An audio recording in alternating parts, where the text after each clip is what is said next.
La radio del Instituto Bogotano de Corte presenta El Pulso del Corte. Muy buenas noches.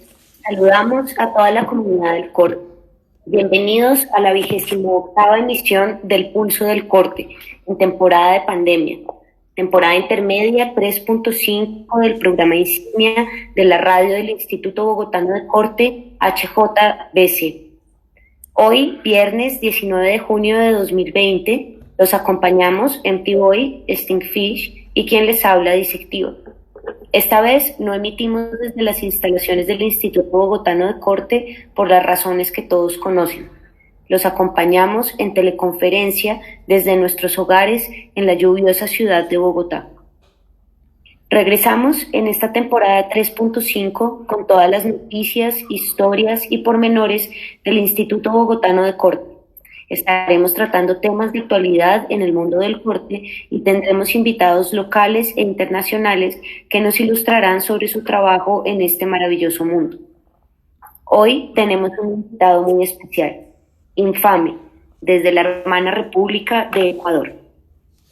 Como saben, respondemos sus preguntas, inquietudes y opiniones en Instagram, @Instituto Bogotano de Corte, red desde la cual nos sintonizan en este momento, en Facebook, @Instituto Bogotano de Corte, en Twitter, @Bogotano de Corte, vía email en institutobogotanodecorte@gmail.com y por correo físico en la carrera cuarta, número 2172, en la ciudad de Bogotá.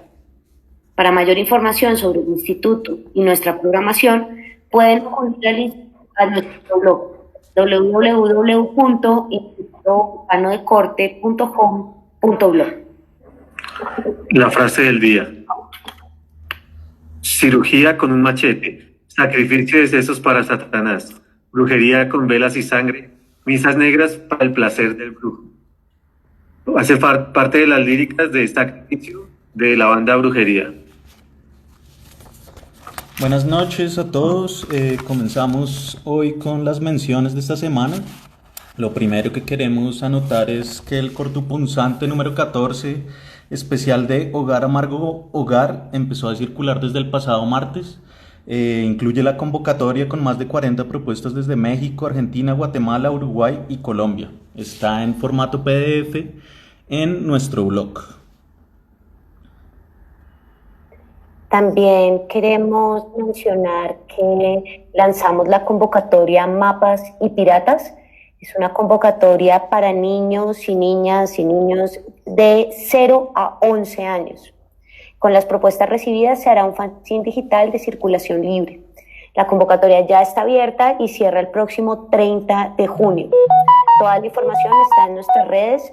Recordamos 0 a 11 años. El formato es libre, puede ser dibujo a mano, puede ser ilustración digital, no hay límite de color, y cualquier inquietud, cualquier pregunta que tengan por las redes del instituto pueden hacérnosla llegar.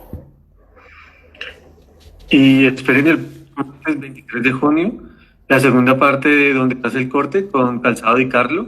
La primera parte, si se la perdieron, la encuentran en el IGTV en nuestro Instagram.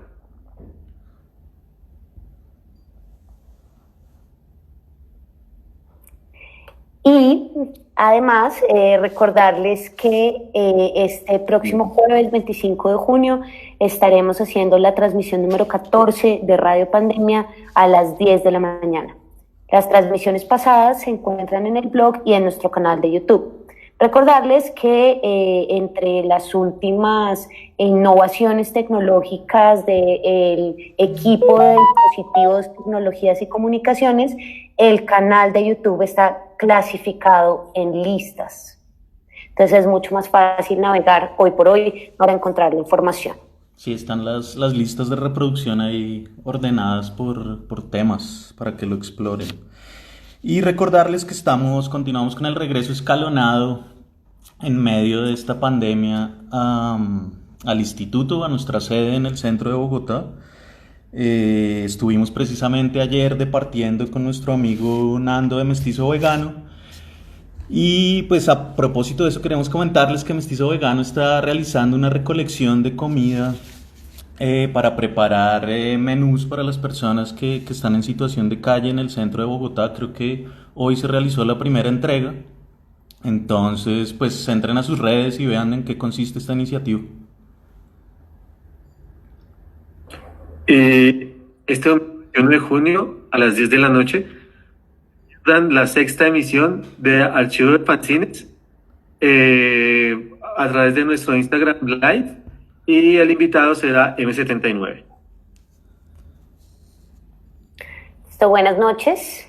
Esas son las menciones de las actividades que estaremos realizando próximamente desde las cuentas del instituto. Entremos en este día de hoy. Buenas noches a todos ustedes y buenas noches a nuestro invitado. ¿Cómo estás? Hola amigos, ¿cómo están? Saludos desde la capital, desde Quito. Un gusto saludarles, más bien a gente que seguí desde hace mucho tiempo y respeto mucho también. Y al Instituto Bogotano de Corte, es un proyecto realmente muy importante y nada, desearles larga vida nomás. Gracias por invitarme. Gracias a ti por acompañarnos en esta noche de hoy. Entonces, como solemos comenzar en este programa, preguntarte por cuál es el origen de tu seudónimo, un poco sobre tu historia, que nos cuentes cómo comenzaste en este mundo del corte y de la calle. Bueno, si queremos poner una fecha, es alrededor del 2007. Es cuando acá en la ciudad de Quito empiezan a aparecer varios personajes, varios artistas empiezan a hacer cosas diferentes. Yo me vi involucrado justo en el momento que salía del colegio. Siempre estás en un momento donde quieres hacer algo, Lo mío siempre fue comunicación. Quizás si es que no me hacía artista urbano, me hacía comunicador. Y la música también como algo fundamental. Quizás antes de descubrir el arte urbano me gustaba mucho la música, digamos, el rock. Compartía mucho con amigos del colegio. Y quizás la primera plantilla que hice fue de Jimi Hendrix, me acuerdo. Todavía estaba en el colegio. Entonces empezó desde el 2007 empezó un pequeño boom, digamos. Yo le denomino como la segunda ola de graffiti acá en Quito. Quizás antes de eso ya había una pequeña ola, entonces nosotros nos vimos involucrados en eso, justo en el 2007. Entonces salía del colegio, sabía un poco cómo manejar, por ejemplo, el Photoshop, y por ahí descubrí todavía ese internet, que era un internet todavía bien primitivo, el internet dial-up. Me di cuenta que habían otros artistas que simplemente eran artistas, ponían cosas. El stencil era como de las técnicas principales, digamos, ¿no? Si veías de artista urbano, la técnica, la primera era el stencil, como la primeriza. Entonces me involucré, miré libros, miré internet, se me hacía fácil hacer una plantilla porque de una fotografía iba directamente al Photoshop, la hacía en ese momento. Y ya salí del colegio, empecé a darme cuenta de que existen más cosas en la calle. Quizás antes de esto yo no era involucrado en el arte, para nada. Digamos que me gustaba la música, sí, pero no es que tenía familia de artistas o simplemente quería descubrir algo. Me parece que algo fundamental y que me acuerdo mucho es la exposición de Andy Warhol en el Centro Cultural Metropolitano, aquí en Quito. Eso fue igual alrededor del 2007. Entonces, cuando miré esta exposición dije, ese no es un artista, el típico artista que yo tenía en mi mente, el típico artista de pincel y con el traje. Dije, hacía serigrafía, por ejemplo. Me di cuenta de que quién es ese tipo, no sé de qué se trata. Empecé a despertar un poco, empecé a darme cuenta de que por ejemplo, de que existen tags, de que existe gente haciendo cosas. Ahí me acuerdo muchísimo, por ejemplo, de Quito Mafia, de Marmota y de X. En ese momento yo venía del rock y empecé a ver la movida graffiti y, por ejemplo, Marmota y X eran de los primerizos. Y bueno, Marmota recién falleció el anterior y es de los pioneros. Siempre empezamos a ver eso. Después de eso yo mismo empecé a ver cositas que empezaron a hacer gente, igual otro de stencils. Uno de los importantes, por ejemplo, es el colectivo Demencia, que era un colectivo empezaron a hacer stencil igual, tenían la facilidad de hacer con ilustrador. Entonces, ese pasito me di cuenta de que existía más gente. Por ahí ya vi lo de stencil de Demencia, vi la dirección de ellos, tenían una pequeña página web, pues ya como que no me sentía tan solo, digamos. Otro de los stencils importantes que vi fue, no sé si ustedes conocen la Venus de Valdivia. ¿Han escuchado alguna vez hablar de eso? No. Bueno, la Venus de Valdivia es una arqueología de la cultura tolita y de la cultura Valdivia. Entonces, me parece que era un colectivo femenino que había hecho dos Venus de Valdivia unidas. Representaba como un concepto feminista, pero ya estaba hecho en stencil, entonces ya se veía que sí había gente. Y claro, y siempre habían cosas en las marchas también, siempre se veían pequeños stencils. Seguí desarrollando esta técnica y ya me involucré con más gente. Por ejemplo, me acuerdo la primera vez que fui a pintar, fue con un colectivo que se llamaba CEU, que era un colectivo primerizo de grafiti aquí en Quito. Entonces eran amigos del colegio igual y me decían, ven para acá, pintemos, veamos qué haces. Decía, era realmente primerizo. Ellos me acuerdo que hacían wall style y 3D.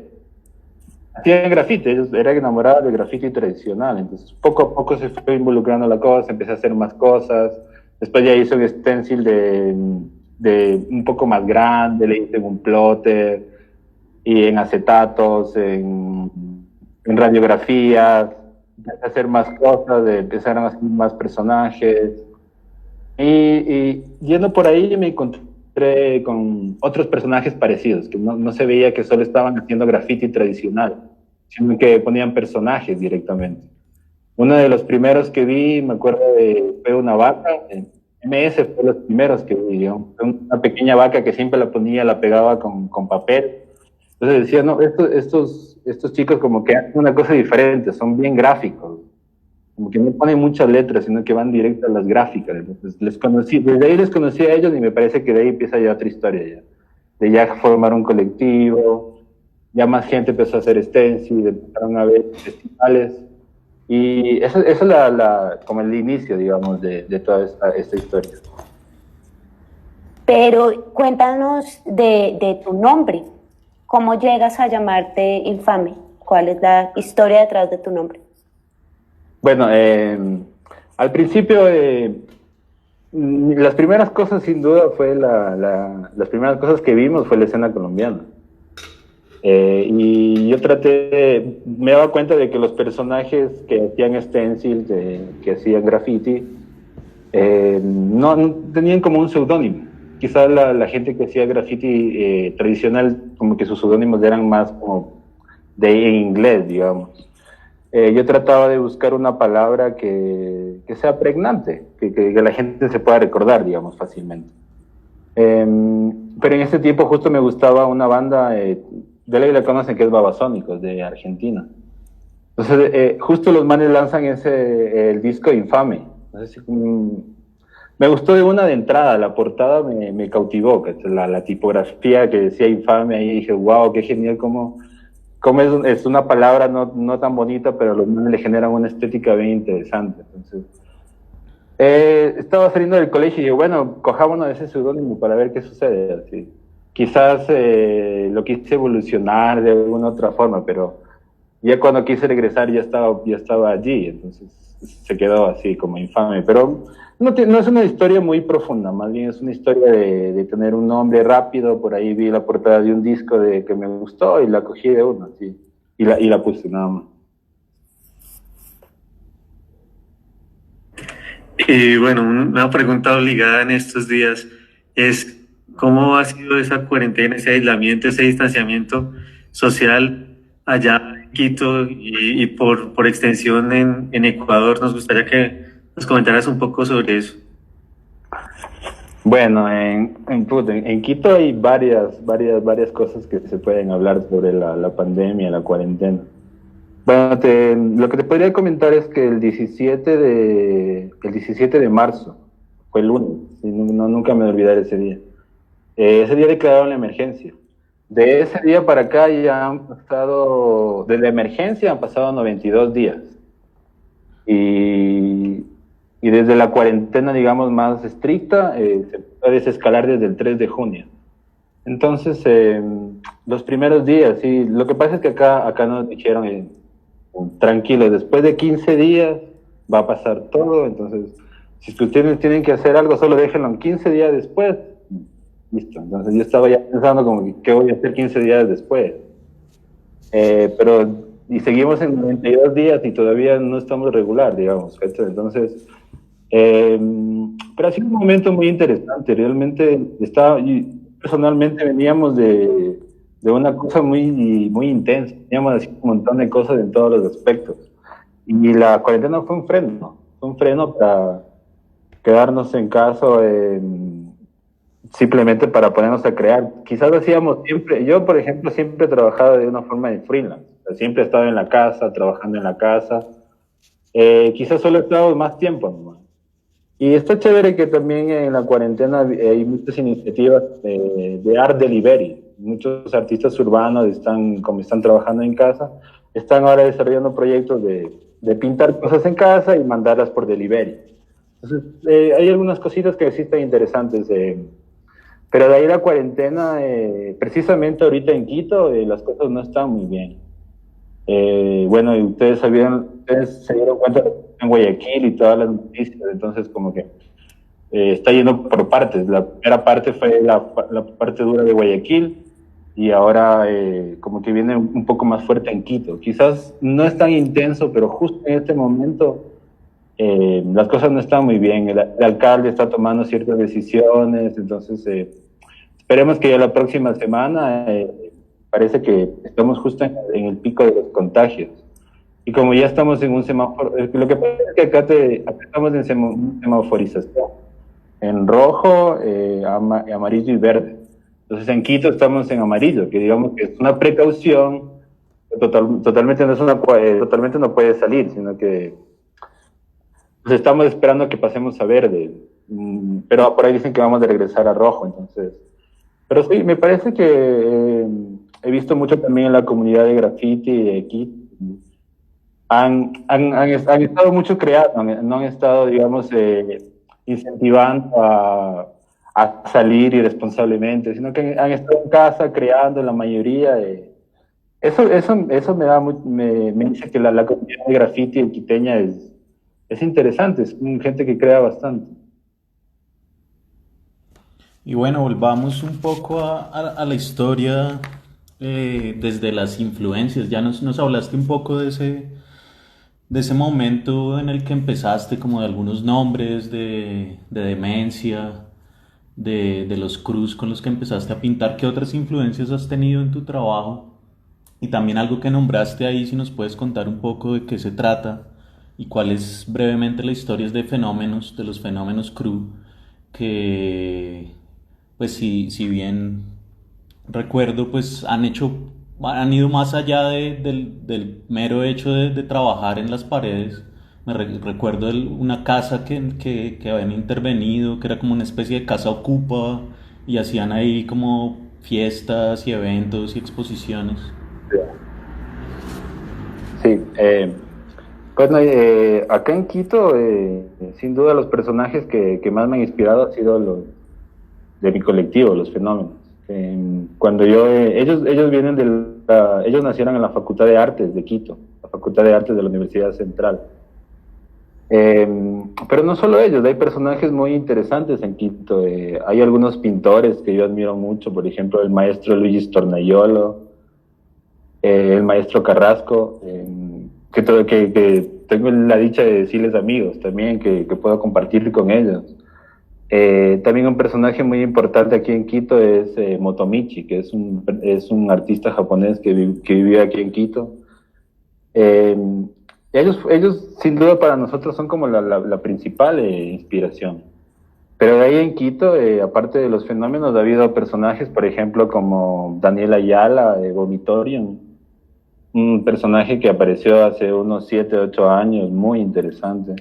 El colectivo BES, por ejemplo, del sur de Quito, que hacen bombing. Los ALM, también un colectivo muy interesante. Como ya les decía, QM, Quito Mafia, y amigos, pintores con los que comparto siempre, que también, sin duda, también están como, nosotros les consideramos también como fenómenos, también. No sé, chicos, no sé, gente como David Celi, Álvaro Pazmiño, Charlos Zurita. Realmente los fenómenos quizás somos 4 o 5, antes éramos más también, pero como que sí somos un grupo de amigos también. La escena es pequeña acá en Quito. Bueno, los fenómenos, como te comentaba, los fenómenos nacieron en la Facultad de Artes de la Universidad Central. Ellos estudiantes de artes.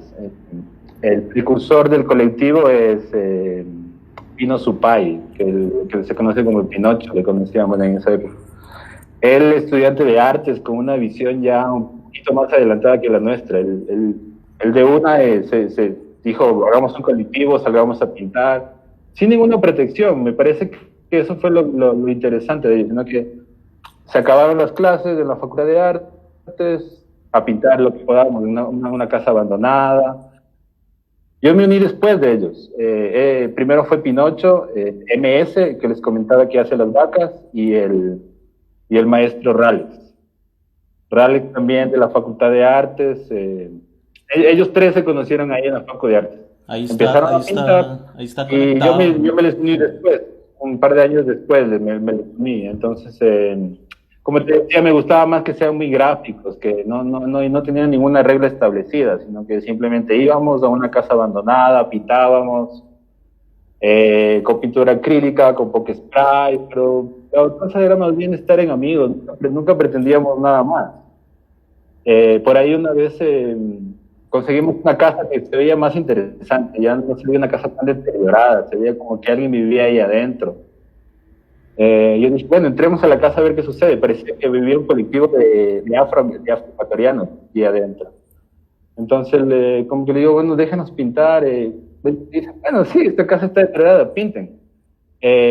Empezamos a pintar y empecé a llamar a más amigos, llamé a los fenómenos, llamé a más personajes y pintamos toda la casa, o sea, solo por pintar. Pues después dijimos, ¿por qué no hacemos una fiesta? ¿Por qué no dejamos que la gente entre? Porque realmente entraba gente todos los días. O sea, me acuerdo que una vez le encontré a un personaje muy, muy interesante ahí en la madriguera tóxica. La madriguera tóxica se llamaba el proyecto.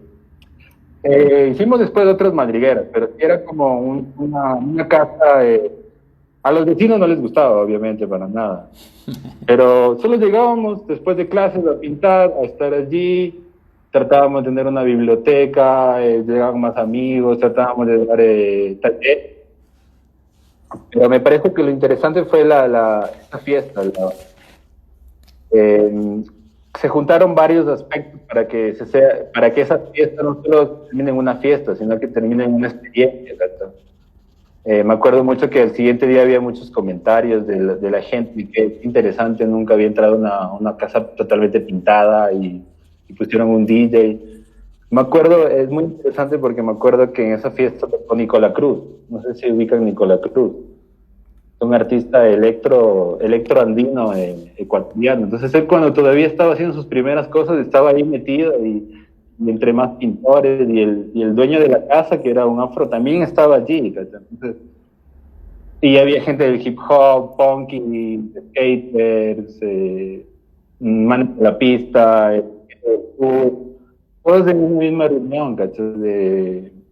Celebrando simplemente el arte, ¿no? Y los fenómenos en ese momento éramos más. Por ejemplo, había gente como Vera, que ahora es un artista importante también, Bolo, Suerte, S2, también, que colaboraron mucho también en poder generar esta casa. Para mí fue una de las primeras fiestas de acá, Porque también el hecho de hacer fiestas también y tiene también su arte de una otra forma. Por ejemplo, yo fue en esos primeros días me acercaba mucho a Beijing. Cogíamos un infocus, poníamos las mismas imágenes que pintaba y ya era un show de Beijing. No estaba ni animado, pero sí, fue muy interesante. Tratamos de hacer otras madrigueras después, pero siempre no nos fue muy bien con los vecinos. Eso siempre nos va a pasar. Siempre nos pasó eso, entonces hoy por hoy quisiéramos regresar a llevar este proyecto a una cosa más. De ahí, los fenómenos no solo, como vos dices, no solo han hecho cosas en la calle. Disfrutamos más de estar ahí porque me parece que es un producto de lo que vivimos. Los fenómenos eran estudiantes de arte, pero también vivían en un barrio. Eso te digo, tal vez llega un momento donde vos te identificas con personas y después terminan siendo como humanos, ¿cachas? Porque nosotros pintábamos a veces y pintaba a alguien algo y después venía otro y pintaba encima, digamos, pintaba al lado y nadie se enojaba, era como que qué bacán, es más bacán que tengas esa potencia de estar ahí bien, poniendo cosas, poniendo stencils, poniendo carteles. Entonces, esa confianza entre nosotros y quizás de compartir, de tomarnos unas bielas, de tomarnos una cerveza, de compartir entre nosotros, porque como que estamos en la misma frecuencia, digamos. Entonces, eso es lo importante de trabajar en colectivos, porque ya es humanos, digamos. Y cuando entre los fenómenos siempre tuvimos la cosa, por ejemplo, de seguir mucho a Basquiat, y siempre tener ese sueño de pasar y hacer una exposición, por ejemplo, de no solo quedarnos en eso, pero siempre manejar la misma estética. Los fenómenos nunca perdieron lo mismo de la calle, igual está en las exposiciones que hemos hecho, ¿cachai? Entonces, sí, y el Pinocho es el capitán del colectivo, digamos, como se funge como un director de una banda, ¿cachai? Entonces, aprendemos mucho de él también. Cada uno lo interesante del colectivo es que cada uno tiene yo hago stencil, por ejemplo, mientras que MS hace cosas más minimalistas, Pinocho hace cosas más de la improvisación y Ralex, bueno, Ralex realmente cuenta todas las cosas que le suceden y es genial. Entonces, quizás, digamos, yo soy la parte, una vez me comentaba Pinocho que decía, bueno, vos vas a fungir como la parte del stencil, ¿no? Entonces es como una banda. Digamos, está el bajista, el baterista, el guitarrista y el cantante. Entonces cada uno tiene, digamos, es como que más va poniendo. A veces, digamos, con el colectivo lo primero que decían, bueno, como los demás nos tenemos que pintar y vos ya traes un stencil, entonces entra vos primero y alrededor vamos generando las cosas. Entonces, es interesante y sacaban otros bocetos y nunca terminaba como empezó. Entonces, es bien chévere también. Esa es la importancia de trabajar en colectivo. Muchos decir ustedes en colectivo son bien poderosos, cuando se unen. Y no tiene nada que ver que no es que somos solo los cuatro, ¿cachai? Si es que viene alguien y más gente se extiende, seguimos pintando, no. Tiene que ver a rajatabla con 4 miembros. Quizás somos una cabeza o tenemos ideas, pero ha pasado mucha gente también por el colectivo y muchos amigos también que... Es que te digo, la escena de Quiteña es bien pequeña, no es una cosa gigante, la mayoría se conocen.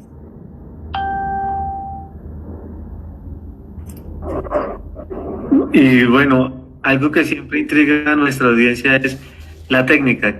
¿Cómo ha sido esa búsqueda de la técnica, ese encuentro con una técnica que lo satisface en la aplicación? ¿Cómo es eso? ¿Cómo ha sido ese proceso para usted?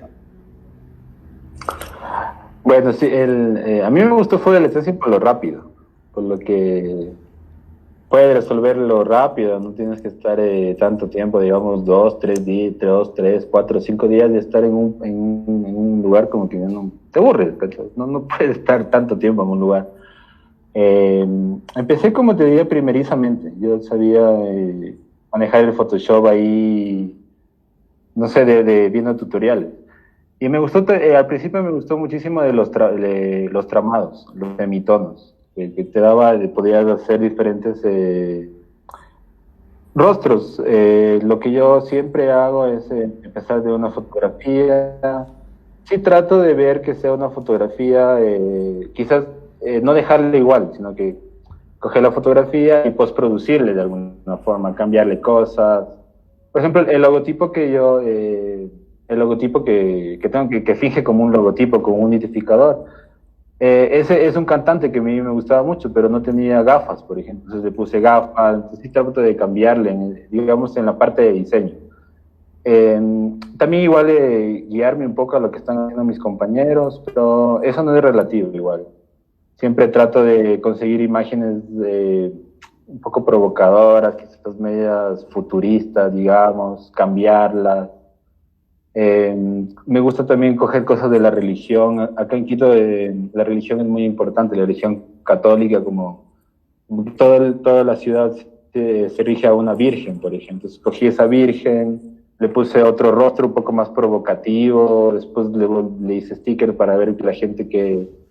como un poquito de provocar también. En cuanto a la técnica, ya un poco más de, digamos, técnicamente, sí uso mucho, me gusta utilizar muchísimo tramados también. Pero también a veces solo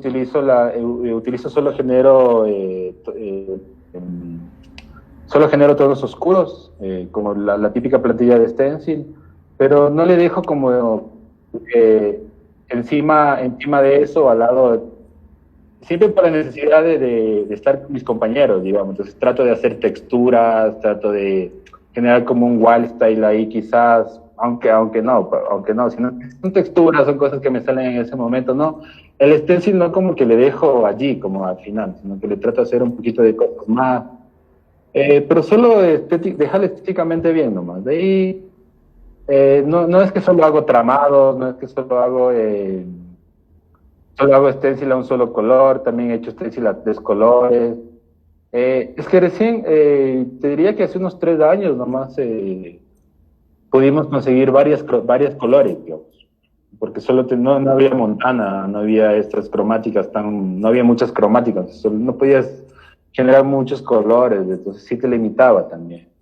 Al principio sí la mayoría de gente solo genera un color, porque no encuentras de varias cromáticas. Hoy por hoy puedes encontrar un poquito más. Entonces, y sí, tratar de manipular la imagen también. Es muy importante para mí manipular la imagen, que el diseño sea diferente, que sea año de autor, que sea pregnante también. Por ahí las técnicas de diseño me han ayudado muchísimo también en ese aspecto. Me acuerdo que antes sabíamos dar unos talleres donde no había computadora, no había Infocus, no había computadora, y teníamos que dar talleres de chicos. Entonces ahí se me ocurrió una idea, por ejemplo, ¿por qué no vamos a la parte primeriza del diseño?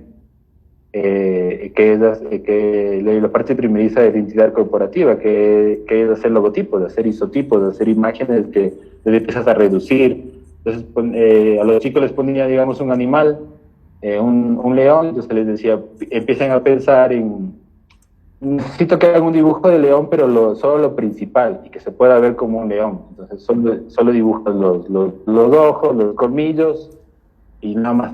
Entonces ya tienes algo totalmente reducido en negro, y ya eso te cortas, y como que trataba también de generar ese proceso de ser minimal, de ser minimalista, así como estaban construidos los logotipos. Entonces había cosas bien chéveres.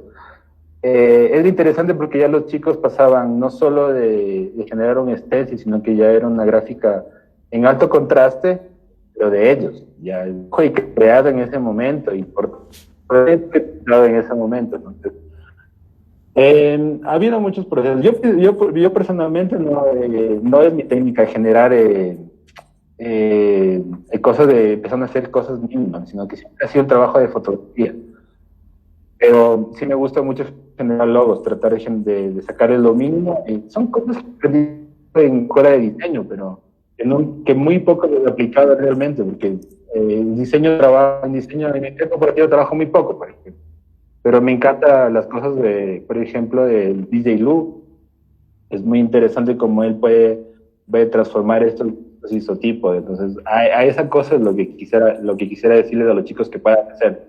No tienen necesariamente que tener una computadora.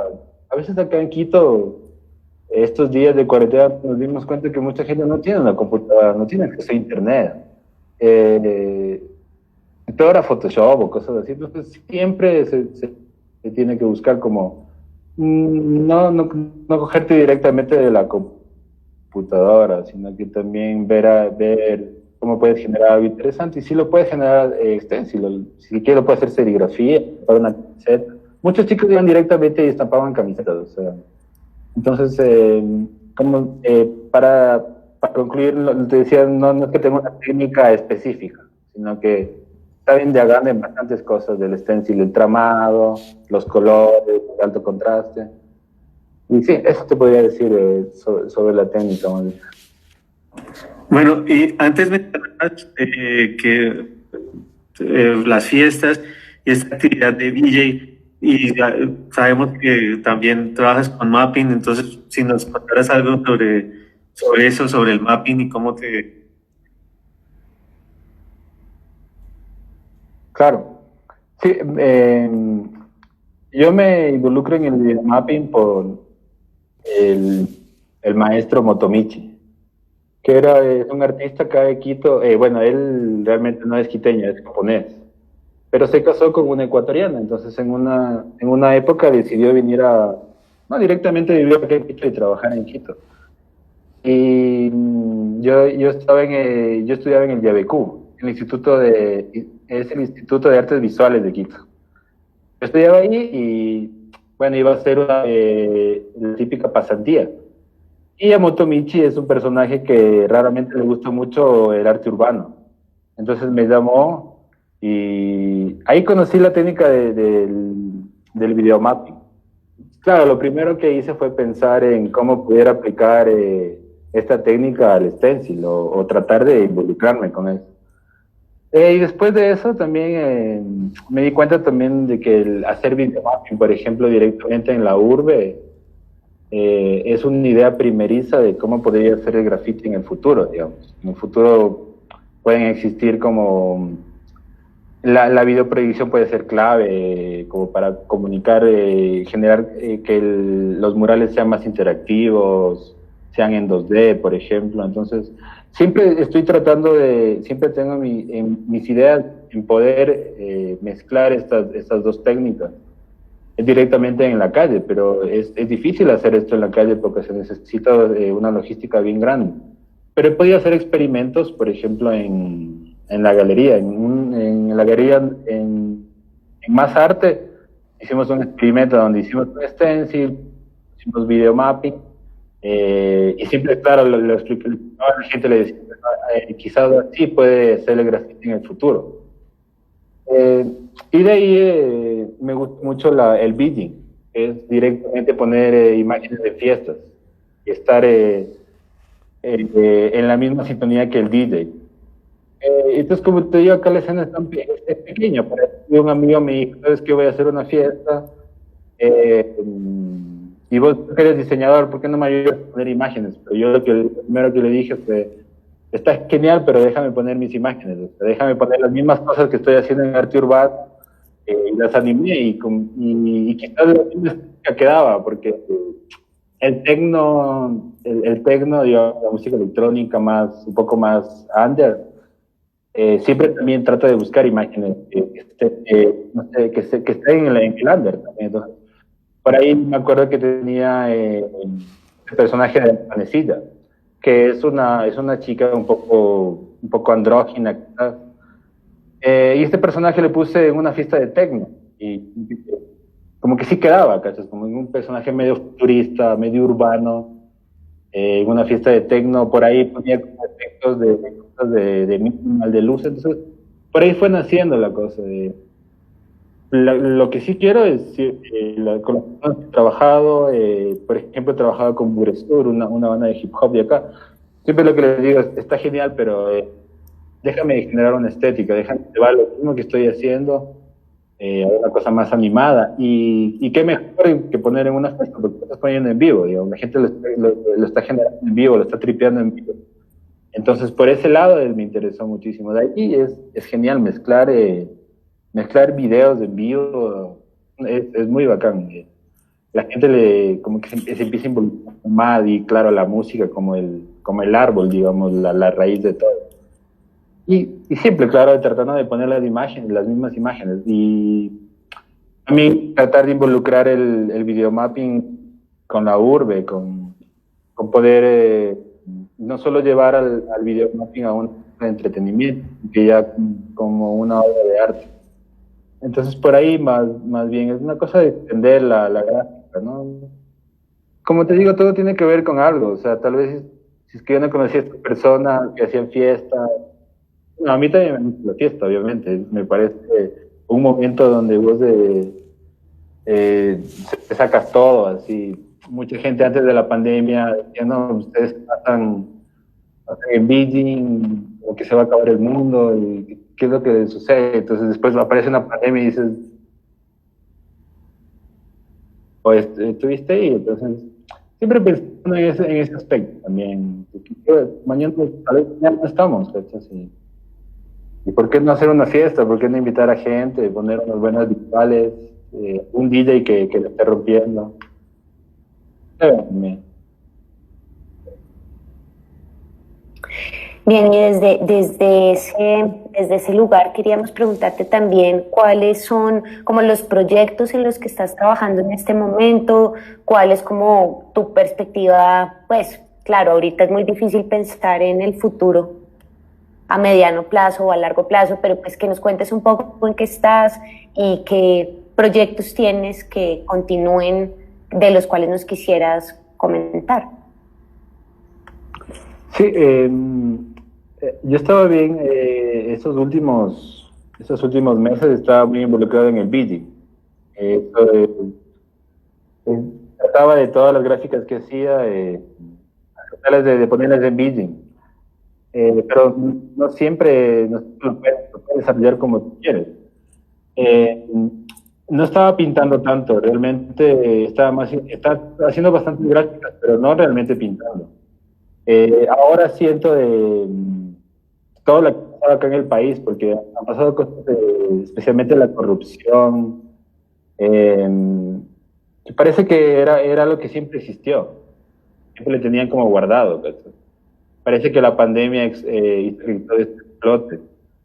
Y ahora lo que yo siento es tratar de poder empezar a pintar 3 o 4 veces más de lo que hacía. Y ahora sí realmente ser mucho más político, irme realmente con las cosas. Antes había un montón de cosas que me molestaban, pero no sé, no sé si abordarlas en el graffiti, tal vez soy muy pretencioso en ese aspecto, quizás no tengo la autoridad para hacer eso, ¿verdad? Pero hoy sí siento de que tenemos que de ser más políticos, realmente decir las cosas un poquito más de frente, ¿cachas? Porque nos damos cuenta de que nos han estado robando siempre, ¿cachas? Y ahora sí, eso es lo que más siento ahora, es tratar de cuando ya estemos, realmente podamos estar pintando, dedicarme muchísimo más a decir las cosas que están mal. Hay muchas cosas especialmente corrupción, de gente que roba mucho dinero, gente que engaña mucho en el aspecto de lo público, ¿cachas? Entonces, sí, realmente hoy las primeras cosas que quisiera hacer es hacer murales mucho más políticos. Que la gente que le llegue a pensar, quizás antes, y dejaba mucho llevar por la estética, digamos, tomaba mucho en solo poner algo interesante, una estética interesante en la calle, pero ahora sí siento que nosotros tenemos una labor, de cierta forma, la gente que hace graffiti. Hoy sí es el momento donde tienen un poder más grande de poder comunicar, de poder pintar. Quizás no va a haber mucho dinero para pintura, pero yo creo que algunos chicos también en Quito, especialmente, van a tratar de volcar toda su gráfica a poder ayudar, especialmente a las injusticias que a veces suceden, a cosas que no tienes un medio de comunicación, no tienes algo que puedes decirlo, pero el arte urbano hoy por hoy me parece que es un medio de comunicación muy, muy importante. Vale, pues vamos a cerrar el programa como es de costumbre con las preguntas que nos envían nuestros oyentes. Eh, a lo largo del programa también han llegado un par de preguntas en vivo. Vamos a ver si alcanzamos a responderlas todas. La primera pregunta es un poco larga, espero que tenga algún sentido. Es Claro. de arroba el barra al piso palomo, que es alguien que nos escribe constantemente. Y dice: buenas noches, Instituto. En una edición anterior del Pulso hice una pregunta a la invitada y al parecer no fue bien recibida por parte de ella, ya que mi pregunta no estaba enfocada puntualmente en su trabajo. De antemano me disculpo si causo alguna molestia, pues mi intención no es esa, y por el contrario pretendo tocar algunos otros temas para tener una visión más amplia del invitado. Y por eso el día de hoy quisiera preguntarle al invitado con respecto a la pandemia y a todo el cese y aplazamiento de actividades deportivas. ¿Usted cree que en esta nueva edición del Giro de Italia Richard Carapaz logre revalidar su título del año anterior, teniendo en cuenta la normalidad ya mencionada, además del cambio de equipo por parte del escalador ecuatoriano? Bueno, Richard Carapaz, no, es genial. Ese tipo realmente lo que consiguió fue tremendo. No, creo que no puede porque ya está en otro equipo. Creo que ya no lo logra ya.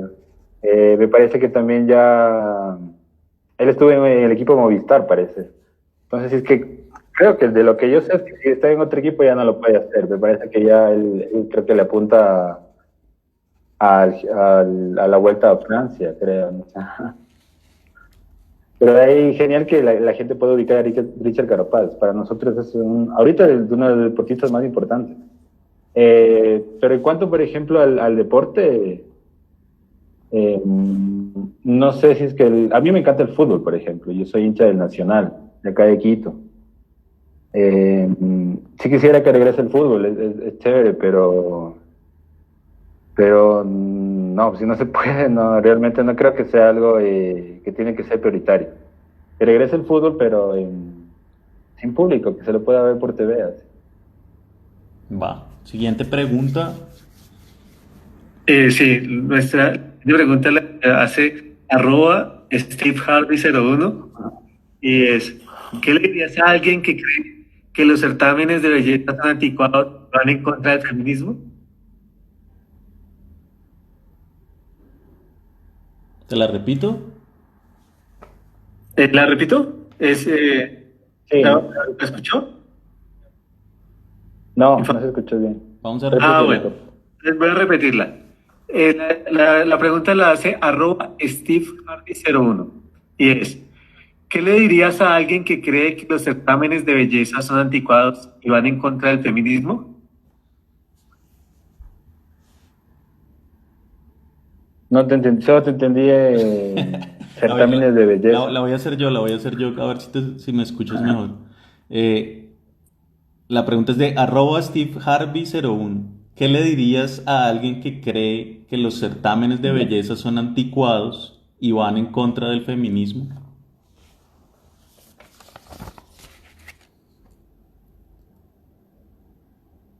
Ya. Bueno, acá hubo un caso sobre alguien que cree que el alcalde de Quito quitó la reina de Quito, que era como el certamen de belleza más importante de acá. Y la gente se le fue encima. Y las chicas lo que hicieron fue decir, bueno, está bien, no importa, o sea, si no nos apoyas, nosotros, es como esta frase que dice, si es que no me das, yo me hago mi propio certamen de belleza, porque lo quiero hacer. Entonces, simplemente las chicas dijeron, bueno, si no nos apoyas, si acá no importa, nos vamos privadamente y hacemos nuestro certamen y no pasa nada. Y es realmente también libertad. Ellos, o sea, nosotros dijimos, no, se va a cancelar todo. No, ellos dijeron, tranquilo, nosotros cogemos nuestro certamen, nos vamos de acá y listo, y no le molestamos a nadie. Y se concluyó, ¿no? Yo creo que es una cosa más bien de que hay público para todo, y vos sabes lo que haces con tu cuerpo y con y si es que tienes plata para organizar un certamen de belleza como se vio que sí tenía, nada, lo hace nomás, simplemente. No tienes que tener un aval de alguien o de un político o de una persona. Yo lo veo como simplemente un certamen privado y tiene su público y está ahí. No tiene que ser como que por qué lo hacen o poner juicios de valor, sino que es un grupo de gente que tiene su certamen, hay otro grupo que no le gusta y sí, es más, tiene que ver, no tiene nada que ver con otra persona. Vale. Siguiente pregunta. La siguiente pregunta ya se contestó antes, es de @kornkorolev, acerca de dónde sale el nombre de infame. Entonces no sé si tenemos otras preguntas que llegaron en vivo, podríamos aprovechar para hacerlas. Sí, sigamos en el orden, entonces la siguiente la lee Empty. Empty. Listo. La siguiente pregunta la hace @sabios_Cortés y dice así: querido instituto, me gustaría pedirle 3 tips en el arte del stencil a su invitado. Gracias por su excelsa programación. Bueno, no, tips como tips no creo que existan, sino que más bien creo que el stencil es mucho de paciencia, por ejemplo. De que haces una plantilla que tiene un montón de que tiene un montón de cuadritos, entonces es tener paciencia nomás, poner buena música quizás, porque parece que la parte más como que la gente dice, es chévere el stencil, pero chuta, ¿cómo estás ahí horas cortando y todos esos papeles? Sí, más bien, por eso si es que yo digo que la gente que hace stencil tiene mucha paciencia, es habilidad manual. Entonces, un tip es solo tener paciencia, poner buena música y cortar, seguir cortando, la música va a seguir sonando, ¿no? Ese es un tip, digamos, no aburrirte, digamos, ¿cachas? De ahí, trabajo manual. De ahí por lo demás, un tip no, de ahí quizás de como generar gráficas tuyas también, sí es importante crear. Gráficas pregnantes, pero de ahí nada más. No bien ser pacientes. Quizás el stencil te ayuda mucho si que no eres paciente, por ejemplo. De hacer una buena terapia, ayudarle a tu amigo que está haciendo un stencil gigante y decir, bueno, sabes que te va a ayudar. Y sí, también es un ejercicio bien chévere también de estar ahí entretenido pero sí te llega a estresar también, por ejemplo, a veces el manejo de muchas plantillas, de que tienes muchos papeles o cortaste un montón y está toda la sala, tienes un montón de papel, entonces, siempre reciclar ese papel, eso es importante igual. Pero ahí no, tener paciencia y disfrutarla igual. Ya el momento de pintar, ya todo ese esfuerzo que hiciste, y también contar a la gente mucho de que también a veces mucha gente dice, genial esa plantilla que hiciste, pero tienes que también contarle de que fue un trabajo de preproducción, que tuviste un día haciendo eso. Entonces, sí, ese tipo de cosas me gustan. Vale. La siguiente pregunta es de @rolo_80. Mi pregunta es la siguiente. ¿Tiene planeado visitar y pintar en nuestra hermosa Bogotá? ¿A dónde le gustaría viajar y pintar después de esta cuarentena? No, sí, definitivamente a Bogotá, claro, sí. Y espero que el instituto genere cosas interesantes para poder visitarle, sería genial. La primera cosa sería realmente visitar el instituto, para ver, sí, realmente me gusta mucho el proyecto, no, caerles, sí, realmente, si ustedes me invitan, yo les caigo, genial. Vale, claro, siempre bienvenido.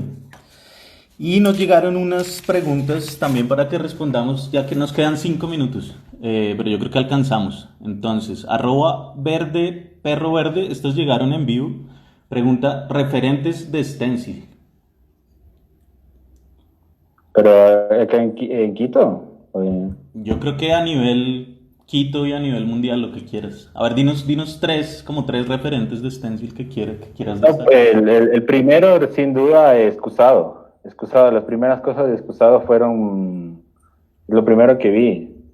Eh, Quizás también hay un personaje que me gusta mucho que se llama Orti Candlet, no sé si lo ubican, Sí, sí, sí, es italiano. muy interesante también. Nace Stencil, sin duda, Nace Stencil. Buenos Aires de Stencil también, de Argentina. Sí, sí, esas son las que se me ocurren. Banksy, claro, bueno, siempre lo hemos visto, pero latinoamericanos se me ocurren ellos. No es de Stencil, pero Doctor Rabias, aunque sí ha hecho Stencil, claro. También haces. También me encanta, sí. Vale, aprovecho ahí para anunciar que el próximo invitado es Buenos Aires Stencil dentro de una semana. La siguiente pregunta, @GabyFlash, el stencil más grande que hayas hecho y qué problemas tuviste al hacerlo. Sí, justo el stencil más grande que hice es el que está en la portada de la promo, que es este personaje sin cabeza. Este lo hice en una avenida que se llama la Avenida Oriental, acá en Quito. El problema más grande, sí, sin duda, fue porque no teníamos muchos andamios, porque a veces acá te dicen, sabes que bueno, vamos a pintar una pared de 40 por 50, pero te vamos a dar unos 3 andamios, no tenemos más, o sea, 4 andamios, ¿cachai? Sin duda ese es el problema más grande, poder mover todos esos andamios y tú mismo, ese es el problema más grande. Eso te lleva muchísimo tiempo, porque imagínate, eran andamios de una torre de 4 o 5 pisos, de por lo menos 5 o 6 personas, pero entonces mover, en un momento y moverle para 1 metro, 2 metros, sí, eso te lleva más tiempo. Me parece que esa es la parte más complicada de generar algo grande, porque trabajas como albañil, te sacas la madre, trabajas como albañil, terminas con las manos hechas pedazos, subiendo, bajando. Entonces, esa sería la parte. O sea, tienes que convertirte en un albañil y ahí te van a salir realmente las cosas súper bien. Y la última, para cerrar, Israel _González _Piso 918 nos pregunta, ¿cuál es para ti el mejor mural que has pintado? Yo creo que de los murales más interesantes fue el último que hicimos con los fenómenos en la exposición, en una exposición que hubo recientemente en Guayaquil. Que está interesante que eso no lo había mencionado. La exposición se llamaba Cartografías Paganas. No sé si escucharon. Y está chévere porque fue entre Colombia y Ecuador. Entonces, la mitad de artistas eran colombianos y la mitad de artistas eran ecuatorianos. Entonces, pero solo habían 2 colectivos. Uno, digamos, representando a Ecuador era Fenómenos, y otro colectivo que se me va ahorita, que está involucrado David Barón. Ahorita se me va el nombre. Era Entonces ellos, el colectivo Inc. Increw, perdón, sí, Increw. Entonces, ese fue el mural más interesante que hicimos, porque fue una unión, fue antes de que sucedieran las protestas en octubre. Acá, no sé si ustedes conocen, en octubre hubo un despertar de la gente acá. Ujú. Entonces nosotros dijimos, bueno, ¿qué vamos a pintar? Pintemos algo sobre... Todavía no existían las protestas, ¿no? O sea, fue antes de las protestas. Y pintamos cosas de protestas, pero solo por querer pintar. Pintamos un personaje como Julian Assange, pintamos con carros de la policía quemándose, personajes encapuchados. Y después pasó lo de las protestas, entonces como que... Se va a cortar, Sí, se va a eso fue cortar. medio como visionario, digamos. Se va a cortar la transmisión, pero pues nada, gracias por tu participación y larga vida al corte.